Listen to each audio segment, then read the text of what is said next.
Bienvenue à tous, merci de la confiance, merci pour votre fidélité à cette émission que vous aimez tant. Aujourd'hui, des sujets que nous allons aborder avec beaucoup de pertinence, comme les semaines précédentes. D'abord, Charles Mwando qui termine sa mission d'informateur. C'est lui qui doit constater la majorité parlementaire. Qu'est-ce qu'il va désormais déposer comme rapport? Et certainement, ce week-end, on va pouvoir savoir qui est dans la nouvelle configuration politique, surtout du camp de la majorité parlementaire. On verra ça avec toujours ces précarés journalistiques de Kinshasa. Le rapport de la MONUSCO, alors l'ONU, qui est à la fois partenaire de la CENI, mais aussi en mission en RDC pour la stabilisation et la paix, a publié son rapport par rapport à la situation des violences durant le processus électoral.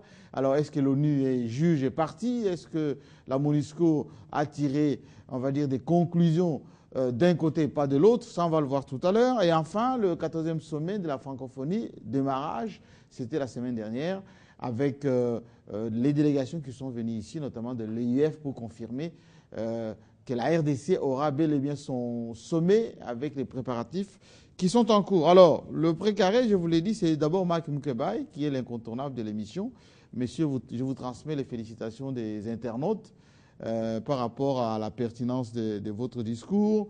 Marc Moukebaye du journal Congo News, Ludo Balekelaï, qui est ici, qui revient parce que l'autre semaine, il nous avait un peu lâché, l'éditeur du journal Le Pouvoir du Peuple, Harold Badibanga, toujours présent, journaliste à RTGA, et puis Daniel Safou, l'éditeur de Point Saillant Plus, l'homme des adages et des écrivains. Hein, il cite souvent pour essayer d'impressionner ceux qui n'ont pas la culture. C'est bien cela. Alors, on va justement commencer ce premier thème avec Charles Mwando Simba, informateur. On pensait que peut-être Maïm Moukebaye, on allait prolonger sa mission parce que c'est 30 jours plus 30 jours. Il est resté dans les cordes 30 jours. La mission est terminée. Quelle moisson alors? Qu'est-ce qu'il va pouvoir mettre dans son rapport maintenant que tout est terminé? En fait, on fait des prévisions parce qu'on ne connaît pas encore son rapport. Dans son rapport, c'est vraiment très clair parce que moi, je l'avais dit dès le départ ici qu'il n'y avait pas de raison de nommer un informateur, la majorité étant identifiée, mais puisqu'il y a quelque part une crise de légitimité, à mon point de vue, le président Kabila a pensé pouvoir élargir l'assiette de la majorité, question de finir par un gouvernement inclusif, même si les opposants, eux, réclament carrément un gouvernement d'union nationale, que la primature leur revienne à eux, ces opposants-là. Donc, je crois que demain, Mwando Simba, ou aujourd'hui, s'il n'a pas encore fait, va présenter au président Kabila la majorité qui est connue, celle qui avait déjà fait les déplacements de Kingakati. Et au-delà de cette majorité, il va présenter ce que moi je peux appeler entre guillemets les débauchés, ceux qui ont accepté de rejoindre cette majorité qui existait déjà à mon point de vue.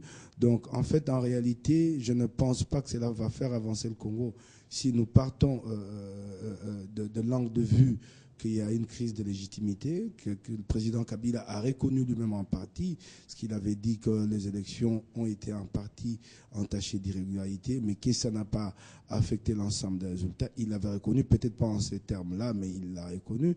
Mais c'est déjà une reconnaissance pour dire qu'il y a eu des problèmes. Alors, la démarche qu'a menée Mwando ne va rien résoudre. La crise de légitimité, elle reste entière. Il y a une opposition.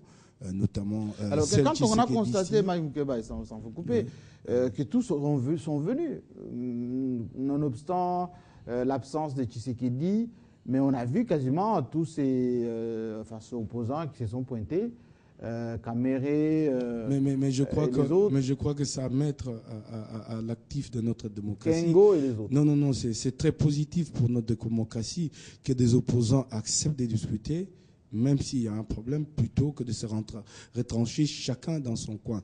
Je crois que c'est plutôt au président Kabila de s'enflatter le plus, que c'est une preuve que les opposants lui ont apporté, qu'ils sont prêts à dialoguer avec lui s'il tient à ce qu'on arrive à un consensus, à un compromis par rapport à cette crise de légitimité.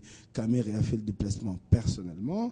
Il y en a d'autres, comme le camp qu'on appelle les forces acquises au changement avec Martin Fayoulou, qui ont envoyé un mémo à l'informateur. J'ai même parlé cet après-midi avec Martin Fayoulou, qui me disait, il réagissait, excusez-moi, c'est vraiment pas le propos ici, mais ça cadre avec ce que nous disons, il réagissait à un article de Congo News et il disait que s'ils ont répondu, c'est par élégance, ils sont des républicains, il avait reçu une invitation de l'informateur et ils ont répondu par un mémo. Mais en gros, quand vous voyez les mémos ou les positions qui ont été présentées de vive voix à l'informateur, les positions des opposants, elles restent les mêmes. Ça voudrait dire que ces élections ont été entachées d'irrégularités et de fraudes graves et que la crise reste entière et qu'il faut les dialogues. Mais alors, Ludo Valekalaï, la question aussi, ça va, est-ce que dans les revendications ou les mémos des opposants, est-ce qu'ils ont reconnu également qu'eux aussi, ils étaient auteurs des fraudes, des violences dans les zones et que leur élection aussi pour ceux qui sont élus était entachée aussi d'irrégularités? Bien, merci de la question, JMK. Je commence d'abord par nuancer quelque chose dans le propos de mon éminent confrère de tout à l'heure. Bien que n'ayant pas accédé au contenu réel des mémos de l'opposition, quand il parle de crise de légitimité, je ne sais pas à partir de quel angle mon confrère se situe, peut-être bien entendu un discours justement tenu dans l'espace public par nos compatriotes de l'opposition, je comprends, mais à partir du moment où les mêmes compatriotes acceptent la main tendue du président réélu pour ces concertations, ces consultations auprès de l'informateur, je crois que vite, ils balayent eux-mêmes du revers de la main l'argument de la crise de légitimité. Crise de légitimité, on en parle encore, mais il y a eu des mécanismes où il y a des mécanismes établis pour pouvoir justement faire valoir ce qui n'est pas bon ou ce qui n'a pas été correct dans le traitement du dossier électoral, mais on n'a vu aucun opposant, en dehors peut-être de Vital Kamere, qui est allé à la Cour suprême de justice, et ses avocats se sont retirés en plein procès.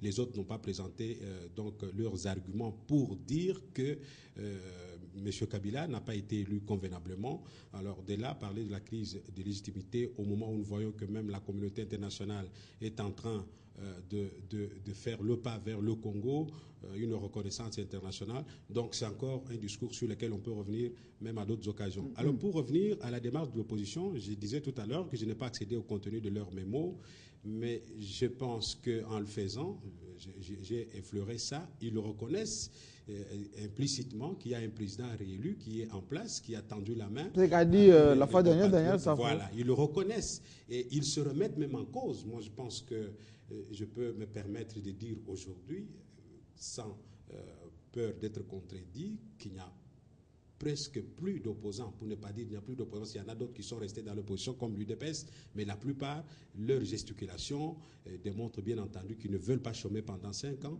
et qu'ayant déjà goûté, au moins pour ceux qui ont été élus à l'Assemblée nationale, aux émoluments pendant 2 ou 3 mois bientôt, ils ont pris le goût et ils aimeraient bien cheminer avec ceux qui sont au pouvoir. Ce qui est un peu une contradiction parce qu'on sait qu'en démocratie, il y a une majorité qui décide et une opposition qui critique, qui fait le contrepoids. Mais à partir du moment où l'opposition accepte de composer avec la majorité pour gérer le pays, il n'y a plus d'opposition. Alors, dans le même sens, Harold Badibanga, allez, on n'est pas dans les secrets de Dieu, mais on apprend qu'il y a une forte participation de ceux qui étaient dans l'opposition autrefois, qui s'alignent aujourd'hui dans la majorité. Alors, le degré d'opposition, c'est à quel niveau? Le degré de l'opposition, c'est d'abord la confusion qu'il y a eu dans le chef de certains acteurs politiques qui ont confondu au fait le rôle de l'informateur à celui du facilitateur. Ils ont pensé que Mondo Simba était un Ketumi et Massiré qui viendrait organiser une table ronde pour mettre en face les uns et les autres pour le partage du gâteau, ce qui n'était pas le cas. Voilà pourquoi Léon Kengo Adondo est allé dire clairement à Mondo Simba qu'il voudrait bien donner son coup de main à la majorité pour une coalition. Tout ça, donc Kengo déjà aurait une coalition pour apporter... Il l'a demandé. Il a demandé si Mondo le veut bien et si l'autorité morale de la majorité présidentielle le veut bien. Je crois que Léon Kengo Adondo, au regard de la demande par lui faite à Mondo Simba, il fera désormais partie de la majorité présidentielle. C'est une façon de dire de la majorité parlementaire. Ok. C'est une façon de dire que l'homme étant dynamique, il y a deux personnes qui arrivent à changer dans le bon sens. Mais il y en a aussi qui font de la politique pour la politique, c'est-à-dire ils sont là pour avoir le pouvoir, point. Ce sont des girouettes, des versatiles qui n'ont aucune position à prendre par rapport à ce qu'ils doivent apporter comme un plus dans le fonctionnement de la République. Il est là en tant qu'acteur politique seulement pour être à la gestion de la chose publique. Lorsque le pouvoir bascule, cette personne montre qu'elle n'a pas de raison et qu'elle sait suivre le pouvoir tel un poisson est en train de suivre l'eau coulante.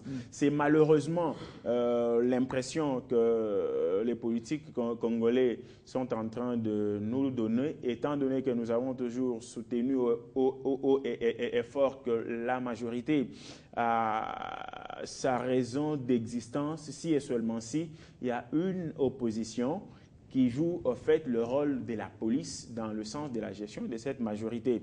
Et si nous nous retrouvons par exemple dans un pays unilatéralement dirigé par la majorité, il y a risque de déboire. Il y a risque de déboire étant donné qu'il n'y aura plus de sentinelles. C'est ainsi que moi, je pense que même si l'on peut aborder la question de la crise, je crois que Mondo Simba a fait le rôle qui lui avait été demandé dans cette décision de nomination de l'informateur. Il lui avait été donné le rôle d'identifier, pas la majorité parlementaire, la coalition parlementaire. Coalition parlementaire et non la majorité parlementaire. Alors, comment expliquer justement la question? J'ai demandé quel degré d'opposition d'une part, mais surtout, l'objectif poursuivi, c'est lequel? Pourquoi il n'y a pas eu coalition même au sein de l'opposition, une certaine ligne maîtresse autour de laquelle tout le monde pouvait s'aligner pour discuter avec l'informateur? Parce que l'invitation a été envoyée à tout le monde. Mais peut-être se réunir et puis aller voir l'informateur. C'est tout à fait clair. Pour arriver à un modus vivendi unanime, il faut d'abord la convergence de points de vue. Il faut d'abord un leadership au sein de l'opposition. Un leadership, je ne dis pas qu'il n'existe pas, mais un leadership qui doit mettre tout le monde d'accord pour dire, voilà, à partir d'aujourd'hui, nous devons prendre ceci comme une ligne de conduite. Mais du moment que nous rendons compte que les uns pensent qu'ils peuvent rester au-delà de tout processus électoral au point de se faire un harakiri parce qu'ils ont rencontré une opposition au sein d'eux-mêmes. Et du moment même, il y a des gens qui font au moins un pas vers l'informateur, mais avec des idées préconçues. Pas de rencontrer un informateur, mais plutôt un facilitateur. C'est là qu'il y a la confusion. Et je me dis, opposition, à quel niveau? Je crois que tous ceux qui ont fait le pas vers l'informateur dans le sens voulu par l'acte de sa nomination, eux au moins ont fait preuve du fait que ce sont des républicains et qu'ils ont compris que la République a besoin de travailler en tant qu'opposition. Mais pourquoi ils ont continué, et je vais peut-être poser à Daniel Safou, pourquoi ils ont continué à faire le discours que Mike a dit tout à l'heure, il y a crise, etc. Est-ce que Mondo Simba peut s'estimer heureux d'avoir mené cette mission? Qu'est-ce qu'il a pu mettre, on va dire, dans sa judiciaire? Merci beaucoup. Mondo Simba a bien fait son travail dans les caractères constitutionnels où l'informateur est censé chercher la coalition parlementaire. Mais voilà là où il a péché. Il est allé loin.